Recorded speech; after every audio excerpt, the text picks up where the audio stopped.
Hello, everyone. Hello, hello, hello. Welcome to the Gamasutra Twitch channel. My name is Bryant Francis. I know my own name, I swear.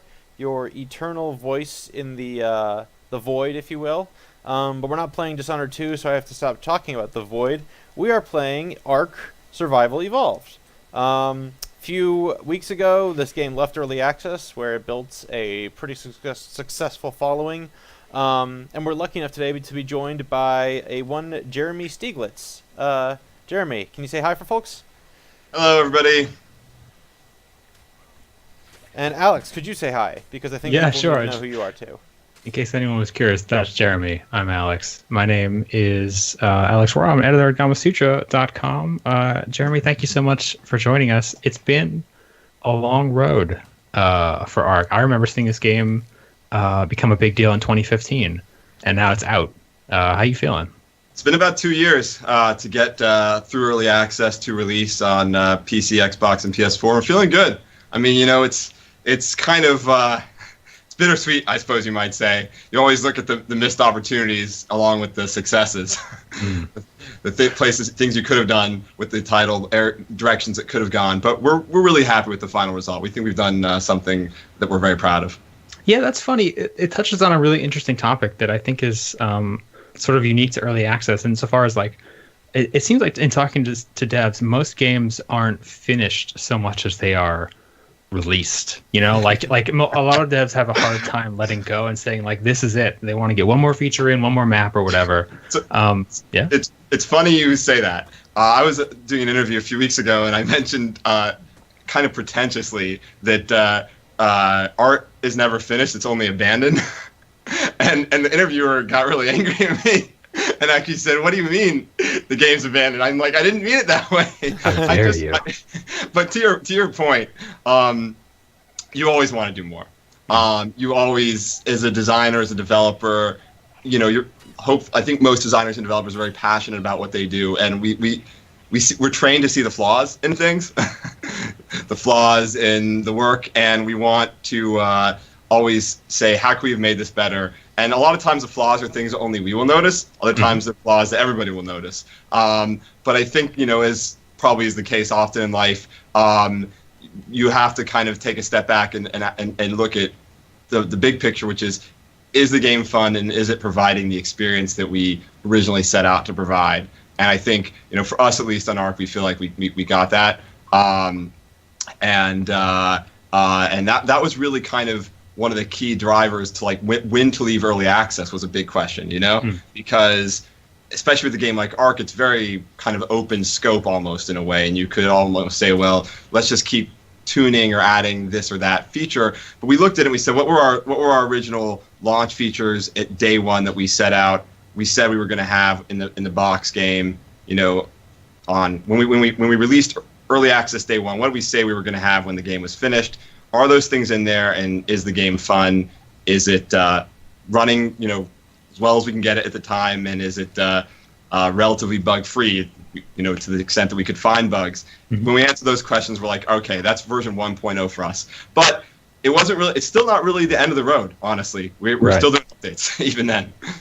So, you lay out this very simple path of we set out to make this game, we put it on early access, and we had a clear vision of what we wanted to achieve before we took it off of early access, which is, it's a great strategy to go into that kind of platform with.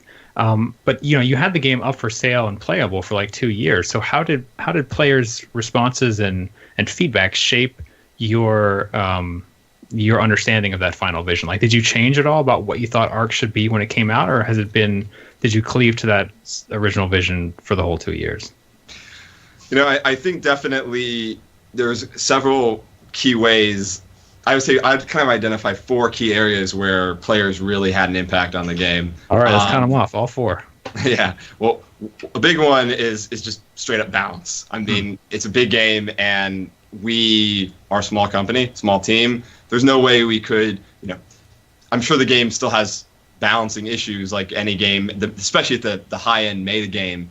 There's kind of little techniques people use to power level or gain some kind of advantage. But we feel like there's a very balanced core game there that you can run through, and that would never have happened without the community's feedback on seeing various strategies they were using. And sometimes the feedback was freely given, and other times it was just us watching really good players play for hours on end and see what they do that they don't tell us about. They don't necessarily want us to know all their little tricks, and we would try to watch a lot of high-level gameplay and see how that played out. So balance, we couldn't have done that without the game being public for so long. Second one is bugs, of course. I guess the two Bs.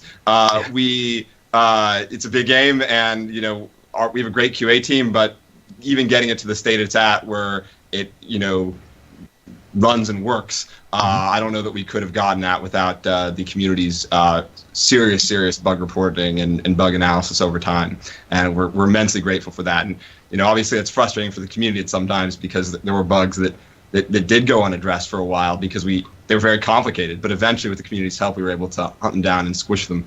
Right. The other one is really creatively, I would say, shifting the focus of the game to being a more creative game than I originally set out to make. When we originally conceived of Ark, we were kind of conceiving it more as a, I guess you would say, hardcore survival experience. It's still pretty hardcore, but yeah. I mean, we were going to really be all about just like death and die and repeat, rinse and repeat. And that's still an element of the game, but over time we saw that players really were interested more in the softer aspects of the game. Painting stuff in the world, painting their dinos, creating beautiful structures, decorating them, customizing the colors of everything, and interacting with other players through role-playing as well. Those systems became more important to us over time. And that was kind of a slight directional shift in the title, and maybe it became less of a crazy, realistic survival game and more of a world for you to be creative in. And that, I think, ultimately was the right decision for the game, because not every player, I think there's a larger audience of players that are interested in being creative or living in a world than there are that really want to die, rinse, and repeat over and over again. And the final one actually is maybe not so I would say all those are very positive. Mm-hmm. The fourth one is maybe a bit more ambiguous. It's detours, essentially. A lot of times we will do things because the community asks us to do them, even though we're not quite sure what the ramifications that will be. Usually they're good, actually, but a lot of times there'll be there's a lot of what I would call vestigial tales in the game of things that are left over because the community asked for them and then nobody ended up using them. And sometimes against our better judgment we'll say, there's enough vocal people asking for this, we'll put it in there and see what happens. We put it. It's very easy to add something. It's very difficult to take it out. I mean, what I mean is, when you add something in early access, someone somewhere is going to make use of it. So good luck removing it, because you'll have an outcry. So there's a lot of elements in the game that are kind of maybe a little like extra layers that aren't really essential or extraneous, and they kind of bloat the game's scope and design a little bit. But ultimately, a lot of those things were in response to player feedback. I think we had more successes than misses there. So I think generally it's a good thing to listen to your community. But we probably could have exercised a little bit more restraint sometimes with analyzing whether we thought a particular requested feature would be useful in the long term or well served for the vast majority of players. So the game had some detours that maybe made it take a little longer to finish, even because all that stuff also took time when we would go out and say, okay, someone asked for this feature, let's go ahead and do it. So is there an example you can give? Maybe Brian can go take a look at one of these systems or features. Yeah, I can. One of the more complicated features of the game is the tribe alliance feature. It's kind of a half-baked feature that allows tribes to group together to form alliances where they can somewhat cooperate rather than being entirely competitive. It's used for forming together to create a group of tribes to take down a larger tribe. But primarily from our analysis, it mostly is used for people to exploit the game. Basically, they'll use it. There's like limits on how many dinosaurs a tribe can tame. A single tribe, in order to keep the servers not like overloaded with tons and tons and tons of tame dinosaurs. So what players will do, advanced players, is they'll just create multiple allied tribes, all run by the same group of people in order to circumvent those limits, essentially. And that's, from our experience, mostly what it is used for this day and age. And so we can't take the feature out because there's definitely a subset of players that use it, but I would say it's more abused than it is used. And I don't think its usefulness it really is terribly important to the game. And it was fairly complicated to implement. We had to go through and put all these, everything that was tribe-based, we had to make alliance-based. So it became a fairly high-scope feature over time. So that was an example of something that kind of added a layer maybe of unnecessary bloat to the game. But there's innumerable examples of things that the community recommended that did become very useful for the title. Among them is a feature called offline raid protection. That's a system that's actually in use on all of our PvE servers by default, where it's actually used it's used on our PvE servers by default, but also on a number of PvP servers where you can have your base protected while you're not logged in. As long as you log in like once a week, your base will only be destructible by other players when you are playing. And that was a significant complaint players had with the title as it released that I think got addressed with the use of that feature. So not to say that your base won't get wrecked when you're logged in, but at least you'll know about it. Yeah, that seems like a good quality of life feature.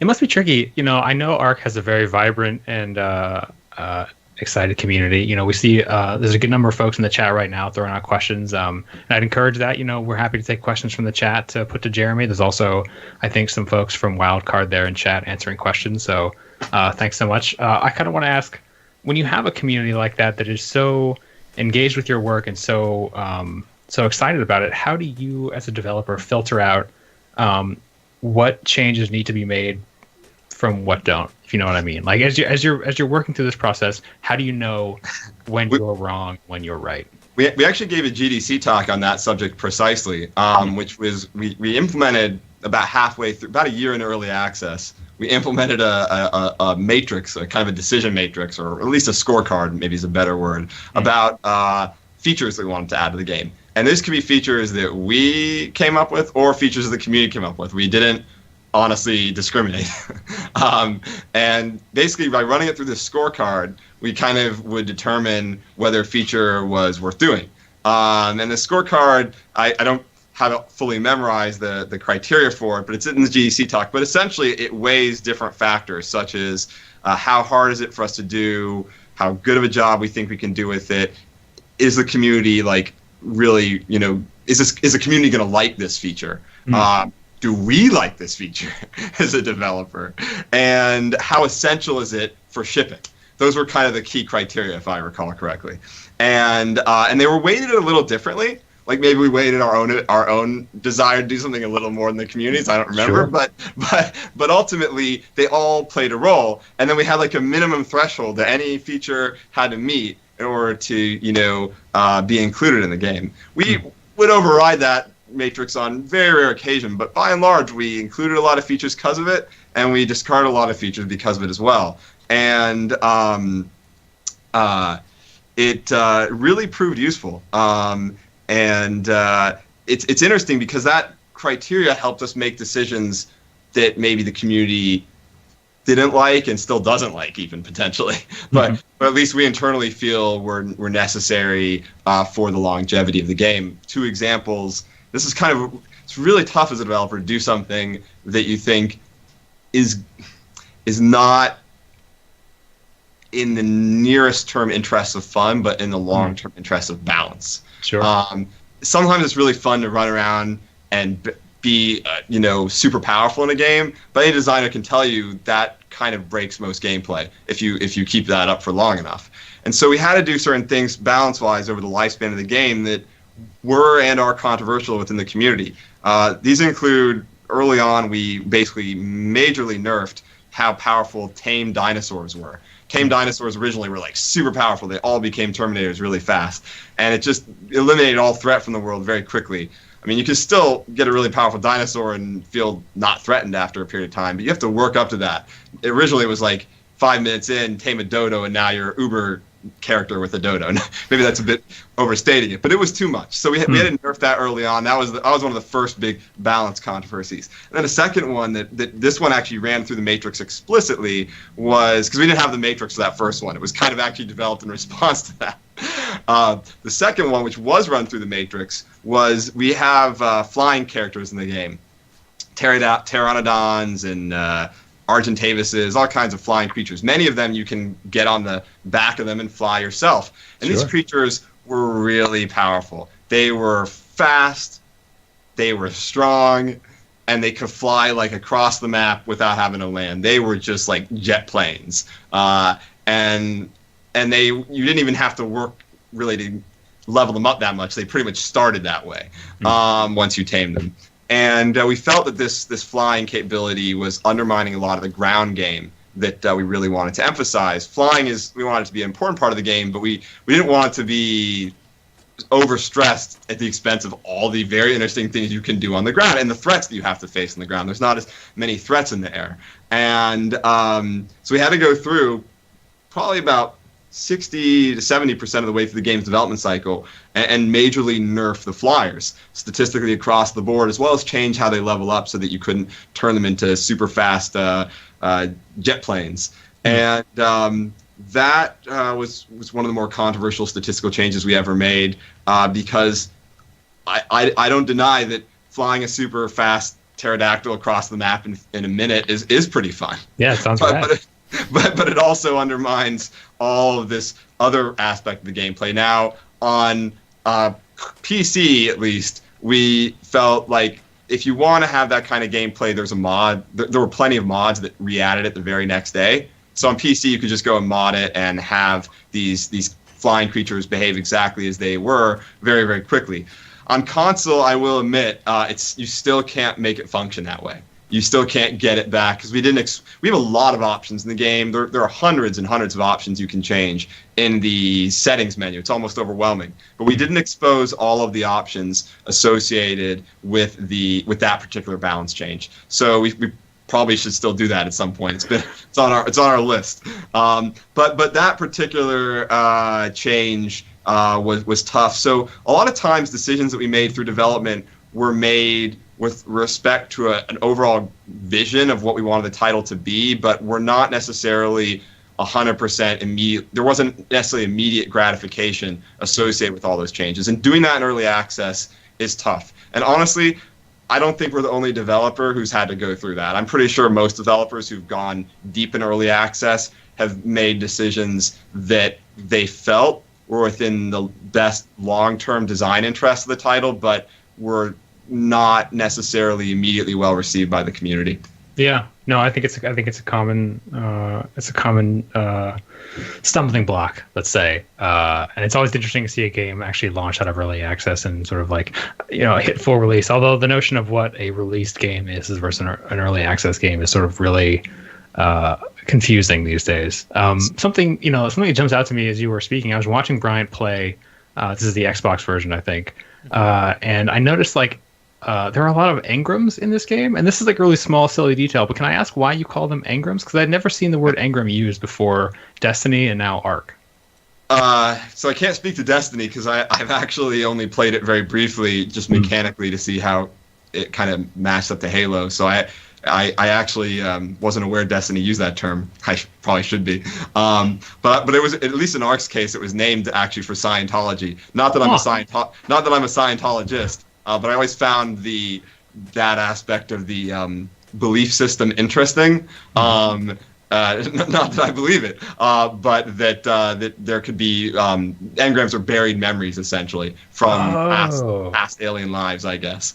And so in Ark's case, they're intended to represent bits of knowledge that you have encoded into your genetic structure by the overseers of the Ark, and you unlock them as you become more experienced. So it was a callback to that aspect of Scientology. Oh, that's cool. I always thought it meant like a pattern or something. I'd never seen it before. I think that's where the word actually comes from, is specifically Scientology itself. So maybe Destiny had the same thought process there. Yeah, maybe. Destiny does. I mean, Destiny, like, you're playing like a kind of a dead person who is living another life, So that actually might literally be closer to that than we were talking about before, Alex. Right. It's funny. It's become kind of a second shorthand, though. I've seen tweets for like Conan Exiles, for example, and a lot of the player base refers to their craftable blueprints as engrams as well, even though they're not called that in the game. Yeah. So, I guess it's the thing now. Yeah, man. That's Great wild. minds think alike. I'm going to quickly remind the chat. Feel free to toss questions out for Jesse, preferably ones about. We're here to talk game design stuff. If you have questions about the game updates, I think the wildcard folks are in the chat, getting you answers for those. Jesse, if you don't mind, you talked about having to make hard decisions that were necessary. Oh, by the way, it's Jeremy. Jeremy, sorry, I got you mixed up. No worries. Jesse's actually the co-creator of Yeah, Ark. because I interviewed him once before, and I reviewed. That's the most embarrassing thing I've ever done on the stream. I'm going to go jump off a cliff. Anyway, sorry, Jeremy. If you have questions for Jeremy, please toss them out for us. I'll just grab Gary 87's before embarrassing myself any further. What was the hardest thing to design? I think the hardest thing in Ark's case to design ultimately was placing kind of limits on how closely we would model real world things, where we would diverge from reality. It kind of in a broad sense. I mean, there were individual systems I think that were, somewhat complicated to design, such as the taming system was interesting, and I'm not sure we were entirely successful with that, but we started the game. I'll talk about the taming system first, then more broadly. With the taming system, we started the game where everything you had to tame in the title, you had to knock it out and shove food into its belly, which is kind of silly. I don't think that's how you tame a wild animal in real life, but hope not. But over time, we actually became more inventive with our taming mechanics. By the end of the game, I would say more than half the creatures, that's not how you tame them. A lot of cases, some of the creatures, you have to hand feed them, literally in-game, mechanically by hand. Other creatures, you have to endear yourself to them in some other way. The horse, for example, tames pretty similarly to Breath of the Wild, coincidentally. You have to mount it and then play like a mini game over time to gain its trust. And then there's a creature that you have to feed it wild meat. There's a creature that you literally have to capture prey for it and then release the prey, and it has to hunt the prey down itself, and that makes it happy because it likes being a hunter. So there's a lot of creatures that have different mechanics, but I feel that was a hard system because we didn't unify it under one umbrella as much as we would like. And we started off with just one mechanic and then branched out others. And I think that we were not as successful as I would have liked to plan that ahead, I think, at the beginning. But more broadly, one of the big problems we have with Ark is there's a question of fidelity to realism that pervades every aspect of the game. It is a survival game, and so it's certainly going to model certain aspects of reality, such as water and temperature and food and stamina, energy. But how detailed should you get with that was always a question we had. For example, should we have diseases? And we started adding some and didn't test super well, so we pulled back a little bit from diseases. Should it have nutrients? Should it track like individual kinds of nutrients, or should it just be some generic kind of food? How detailed should the crafting systems model like every stage of crafting, or should they be highly abstracted and just be like, bam, you made an assault rifle, from a bunch of raw materials, like out of thin air? So there's a question of fun versus realism that I think we were constantly walking a tightrope on to try to not fall too far into, damn, that's too silly side. And on the other hand, it being too realistic and unfun and too drawn out. I think on a more humorous note, one of the funniest conversations that we had early on, like literally I think about a week into developing Ark, was one of our designers. We had a heated conversation in the office about whether the characters should spawn naked or not. I mean, like that was like people in the office were ready to fight over it. Like it was intense. And I remember because a lot of people are somewhat against like egregious nudity in the game and felt that it would make it not appropriate for kids, which I tended to agree with. We wanted the game to be, at least kid friendly if you play it in single player and are just doing your own thing. And but then one of our designers, Craig Brown, he's a great guy, I love him, but I think he was doing this to just get a rise out of everybody. He kept saying, but it's unrealistic that the character spawns with underwear on. And it was like, and then the counter argument was, we were like, but dude, it's, but it's not realistic that you just learn all these engrams spontaneously. But he's like, but that's the science fiction aspect. It's unrealistic that you spawn with underwear on. And so that's kind of a humorous example of where you walk kind of a fine line between realism and fun factor, at least in that case, appropriateness for children. Yeah, I could see it going either way. I mean, maybe in one sci-fi world, like everyone is born and never nude, and you're just sort of stuck that way for the rest of life. Something that's been on my mind actually relatively recently is just following in. I've been thinking a lot about Ark's community and how sort of like crazy and big it is and vibrant it is.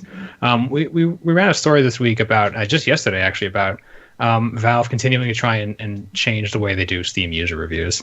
And so I'm looking at Ark's page right now, and like there's tons of reviews for the last 2 years. And I noticed like Steam has this new thing. I think it's new where it'll flag when you've had like a bunch of high volume in a short, like brief period. That was what they announced this week. Yeah. So and it seems like Ark maybe had one relatively recently, according to Steam. I don't know if you guys saw that or not. But I kind of wanted to like get your take on how you approach Steam user reviews, what value they have to you as a game developer, and like sort of how you set expectations for them. Like what does it mean for you? To have a high or low, how valuable is it to you as a developer to have Steam user reviews? As you certainly know, Ark doesn't have a very high Steam user rating. It's probably in the 60s or something like that. Mm. And, obviously we'd like it to be higher. But I think that for us, we use Steam user reviews as more of a way of knowing what people find wrong with the game as opposed to trying to chase up good reviews. Yeah. Like, we have not, at least in Ark's case, found that good reviews or bad reviews seem to have much of an effect on, you might say, the sales of the game. But ultimately, people are going to leave a negative review for a lot of reasons, many of which we can't necessarily control. For example, we get a lot of negative reviews, and we did those nerfs, both of them that I talked about. Each one of them resulted in probably a 5+% drop in the user review score. But I would still do them again, even knowing that, because if I was chasing up, good reviews all day, I think would make the game possibly scatterbrain in terms of where its design focuses or what it ultimately needs to be about. Mm. But it doesn't mean that the reviews aren't useful. I think they're very useful as an insight into the id of the player, so to speak. Yeah. A player's not going to hold back in a Steam review. They might hold back in a post on our forum because they don't want to get banned. They might hold back in email because they want to get a response. They might hold back in a tweet because they might feel that that's not anonymous enough. But in a Steam review, they'll probably be as brutal as they feel they need to be or as frank as they feel they need to be. And therefore, it's a very good way for us to understand what players like or don't like at the moment. Yeah, no, that's actually really helpful. I mean, like, Brian and I don't make games, so we don't see the inner workings of Steam. We don't see those numbers. And when you see a game's user reviews go down or up, you sort of wonder whether that affects sales. The idea that like you can search by user reviews and stuff. Like, does that hurt the developers' chances if they get their I suppose it probably would. And look, it may affect Ark sales as well now. In the future. It's hard to say. It probably has. I mean, it's probably not.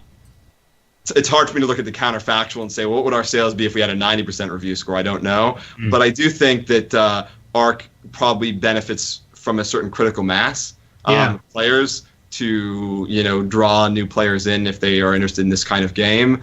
I do think for a smaller game or a game that's just starting to kind of get its feet on the ground or even just released, negative review scores could probably be a decisive factor potentially. But any developer, including us, should pay attention to the reviews, if not the review score itself, because it's your players talking to you. It's a form of communication, and especially in the case of the reviews, they're really not looking to score any brownie points, and they're just trying to tell it. And some of them are, obviously a lot of Steam user reviews are intended for comedic value, so a lot of them are just funny. Even those are useful in their own way, but a lot of them also are just, serious analysis of what they did or did not like about the game, and we do read them. We tend to read them every week or so. We'll sort by the most recent and give them a skim, and especially when we see a pattern, it helps us maybe understand where we should try to allocate some of our development time and resources going forward. And I will tell you, though, doing that doesn't necessarily mean you'll have an impact on the reviews. I also happen to think that Ark's it's a game which is probably never going to review particularly well based on the kind of game it is. Well,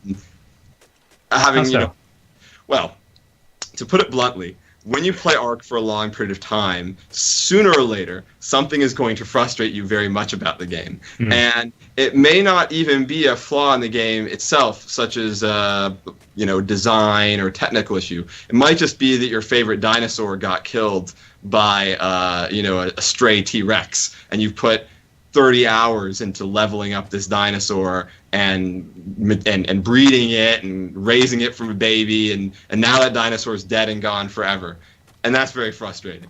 And one could argue, well, why in the world would you design a game to do something like that? That's just sadomasochistic. That's also Ark, for better or worse. Yeah. That path was set out a long time ago. So when that happens to you, you may, and I think a lot of people do, in a fit of pique, write a negative review at that point that says, "Screw this game, I'm done." Yeah, I mean, it's surprising to me. I know how well Ark has done. It has a certain presence in like the game industry, in our collective consciousness. And so I never looked at the Steam page of Steam reviews. I was surprised to see that they aren't all 90. You clearly the game has sold quite well. Irrelevant of the Steam user reviews. So I kind of want to know, like, as a developer, how did you get the word out, and how did you build momentum for Ark? Beyond just building a game you thought people would enjoy, what did you do to get it out in front of people you thought would enjoy it most? I think there's three real components to that. Number one, you're really good at numbers. This is great. Just count them all. Let's go. Well, we do have a really good community team, and I don't mean a customer support team. We can always do better there, but that's different than the community interaction team, the community management team. Yeah. That includes people like Jat and Jen, and Cade and Zane. Cade's also a designer, but these folks, they interact with the community. They spend time in the community more than I also program and do a lot of day-to-day development stuff. But these people, these members of the wildcard team, they really try to have their finger on the pulse of what the community's sentiment is, and they filter it up the chain as fast as they can if there's something we need to be aware of. And they also really love the game, they love the community, and they feel responsibility to the community. And that's essential. So having some people on your team who maybe are, and I should point out, some of those people, not all of them, but some of them were hired from the community. So we looked originally, shortly after launch, who are some of the most active players in the community who seem like they will be professional and able to be part of the development team itself. So that was very important to us early on to make that kind of outreach, and I think have people on the team who are from the player community itself. But the other two things are the having things in the game that foster community growth, I think, from a design standpoint, were critical. And I kind of come back to the creative aspects of the game, because ultimately we can't ever make enough content to have, more and more content every day. We are still doing content updates even after release, but people who've put thousands of hours in the game will have experienced all the content we can make. And they'll experience new content very quickly. So we can't outpace people's interest from a content standpoint. We knew that very early on. So we've tried to find other ways to keep people engaged. And that includes the creative aspects that I kind of alluded to earlier, but it also includes, in Ark's case, I think it has pretty good PvP as well, competitive aspects if you are into that mode. And so not that the PvP is the best gunplay. Counter-Strike's a better gun game, and you're saying it's not an esport, is what you're saying. Right, it's not. But it definitely is very satisfying to grief in the game, and it's very satisfying to dominate in the game, to tear down someone's hard-built work. I mean, that's a very human impulse, for better or worse.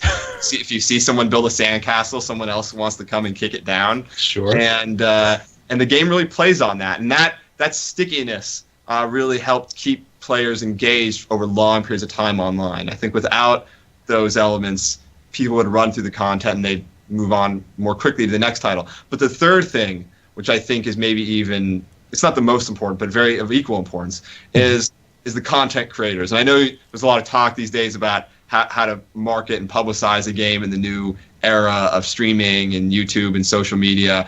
But so it's maybe a truism to say this, but the content creators are so important to gaining momentum, I think, as an independent title at this point. And I think it's not simply, though, a matter of saying, well, I'll just reach out to the content creators. You have to have a game that they want to play, that they can feel invested in. Tic-tac-toe isn't going to do it. I didn't mean that facetiously. It's meant certain genres lend themselves a little better to content creation than others. For example, a heavily narrative-driven linear game would probably not lend itself as well to people making tons and tons and tons of YouTube videos and Let's Plays and live streams, because they're all going to look the same, essentially. Yeah. One playthrough of Resident Evil 5, well, that's a little bit old, but of a linear narrative-driven game is going to look very similar to the next playthrough. But in a game like Ark, every playthrough is going to look ridiculously different. And the stories are very unique, the player stories and the content creator stories themselves. And so that's true with other games as well. But I think games that kind of have more emergent mechanics tend to benefit from that more than games that do not have as many emergent gameplay mechanics. Of course, GTA is another fantastic example of a game that's not a survival game that kind of has elements of that. So in Ark's case, the content creators latched onto the title very early, and I think really helped build momentum in those first 6 to 12 months. Apparently, Ark was very significant, if not instrumental, but a significant part of the growth of Twitch role-playing, of people playing games purely for role-play purposes on Twitch. I don't know if that's true or not. That's what the community managers have told me, but I like to think that's the case. Yeah, so I mean, Jeremy, sorry, Alex, I'm going to trample over you for a second and ask you a quick question. I'm going to trample over you like a dinosaur. I'm sorry, please don't hurt me. My question, I think something immediately relevant for game developers is, I think a lot of content creators right now are dealing with some struggles, specifically YouTube, in that games content on YouTube is beginning to see its monetization take a hit. Sometimes it's for the violent content of the games. Sometimes it's for the content of the streamers themselves. But it's like sometimes there's weird in between where like the way other streamers and their behavior has affected advertisers' perceptives of that market has now put those streamers, like some of the ones I'm sure who've supported you through the years, in an awkward place. How do you feel? Do you feel any weird responsibility towards the fact that like some of these people helped put your game out there, and now their business model is really struggling? I know that's a lot. We do. I've heard about that recently in the last 4 months or so. That monetization algorithms and such have changed in terms of how YouTube displays ads, how YouTube pays for ads. I don't know about Twitch, but YouTube in particular. Yeah, I've heard about that. I've read about that. And I know for a fact that it's affected content creators that have we've worked with and that have helped Ark. And by the way, to be clear, we generally on Ark didn't pay for sponsored content until very, very recently. We did with the launch of the game to try to help put as much momentum behind the full launch as we could. But that was actually, I think, the first time we'd ever done it. So really, up until that point, it was just people streaming Ark because they either liked to play it or they felt people wanted to watch it. So when I say worked with, I didn't mean that we had until very recently at least had a formal business relationship with most of these streamers. So I think they probably did come to our booth to help us live stream some of the conventions.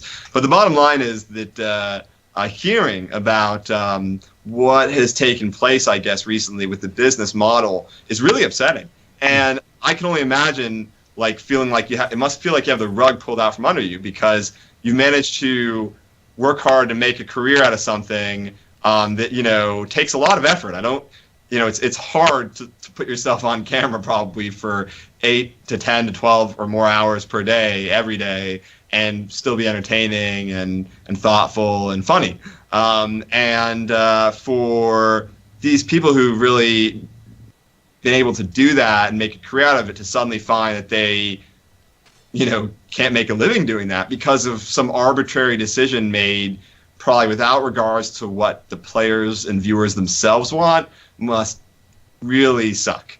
And I don't fully understand why YouTube has done it because, frankly, if their intent is to make YouTube a safer place for kids or maybe more of a more moderated place, all you have to do is take one look at the YouTube comments for any video to see how completely unmoderated YouTube actually is. It's like YouTube has, in my opinion, the worst comments I have ever seen for any video ever in the history of humankind. And I don't mean, by the way, it's not that I'm saying the YouTube comments should be censored. I just saying that it seems pretty hypocritical to be censoring the content creators, but leaving the comments to be a festering wound on humanity. Yep. So my opinion is don't censor it at all. Look, if people are pretty good at self-censoring. If someone crosses the line, people will, the mob will rise up. The internet mob will do. People like to see justice done, but they have a fairly good sense, I think, of where that line is, an intuitive sense. And not to put too fine a point on it, but gamer culture is kind of its own thing, and a lot of things that are said while playing games don't have the same meaning when they are said outside of the context of a competitive gaming activity. And I don't think that's obvious to people who don't play competitive games or immerse themselves in that culture. But I think when you look at it from the outside in, it looks like, oh my gosh, that's super offensive. And then the game community, it's like, play Xbox Live for 5 minutes and you'll hear way worse. And so I think that if YouTube wants to be, I don't know, hopefully Twitch isn't going down that road, but if YouTube wants to be a serious force in, unadulterated video game content creation and live streaming, they need to reevaluate, I think, how they're compensating and how what kind of market they're really creating. And in my opinion, the best goal with all these things is usually to create a market that is completely self-censored by the users themselves. And I think Valve's done a pretty good job at that, and they're pretty successful in that regard. Valve doesn't seem to have a lot of filters these days, and I think that's the right thing for the players and the creators themselves. Yeah. Someone in chat, I'm sorry they scrolled past already, but made the salient point that Google serves ads on videos. It doesn't serve ads in the comments. So maybe there's a little bit more incentive there to police the video, not the comments. But that actually brings up something that really fascinates me personally, and maybe you can sort of talk about your own experience with it. The notion of sponsoring content on a YouTube or a Twitch, those platforms are still, they're established now, but they're still so new that I feel like we're still kind of sorting out what is the best way to do that and what is the correct way to do that. At Gamasutra, we've done some reporting on how the FTC is trying to sort out how it can regulate that and how it can do that in a really healthy way. So when you went to do sponsored content, did you go through a marketing agency, or did you just reach out directly to content creators as a developer? So in Ark's case, we do work with a PR team named Reverb Communications, and they helped, I think, with the logistics of it. In terms of the actual, like any, I don't know, just mechanics of getting people paid and such. But I think in terms of the content creators that we reached out to and wanted to work with on that, it was mostly people that our community team was already familiar with, that we had seen them stream Ark in the past and kind of liked their take on it, or that they seemed to like Ark themselves. A lot of them had previously been playing Ark pretty heavily, for hundreds of hours potentially. So we try to hit people that we felt would be predisposed to enjoy playing the game. I think one of the few that we maybe hadn't played the game like much throughout its development was Lyric. I think we did have stream it on launch, but Lyric's kind of an interesting case because he was actually the very first person to stream the game ever. And we wanted to reach out to him, not for some underhanded way. We thought it would be interesting to get his take on the game, because I don't think he'd played it since early access day one. Literally, he had an exclusive stream before the game came out, and it was super rough. I mean, really, really rough and early on. And so it was interesting to see him play it 2 years later, and apparently he liked it. He felt it really had come the distance, I guess. Nice. So, but in terms of the mechanics, though, so it was mostly people that our community team had a good sense about and wanted to kind of reach out to. But I guess in terms of like the ethics of it, or the how it kind of fits into live streaming, because there is this like, a lot of people will live stream a game they love, and then they'll live stream a game maybe that they're sponsored to do. I think the key is that first off, it's clearly denoted, and I think they all do that. So it's denoted that this is a sponsored stream. I'm playing this because they're paying me to play this, and doesn't mean that they don't necessarily like the game. It means that they hadn't necessarily decided to stream the game on their own. Maybe they have never even played the game before. That might be their first look at it. So I think there's actually nothing wrong with it as long as it's very clearly denoted, and that essentially it's maybe not against what their community wants them to do. I think the key to any streamer probably is listen to your fans, right? So if you're a streamer known for maybe streaming a certain kind of game, and you do a sponsored stream for a game that none of your fans want to see you play, that's just probably a bad business decision on the part of the streamer. We also, again, try to reach out to streamers that we felt actually liked Ark, or had, their fans had liked Ark in the past, and maybe would like to see how it came out after a couple of years. So I think that there's probably a question of good judgment on the part of the streamer to pick a good title, and then also clearly denoting it.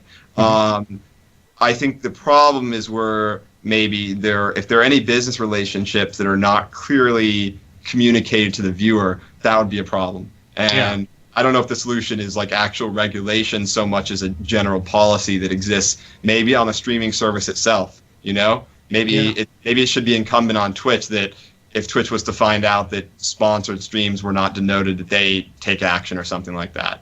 I don't know that the government should get involved so much as the platforms themselves. But my gut check is streamers themselves have been pretty good to date about navigating the ambiguities there.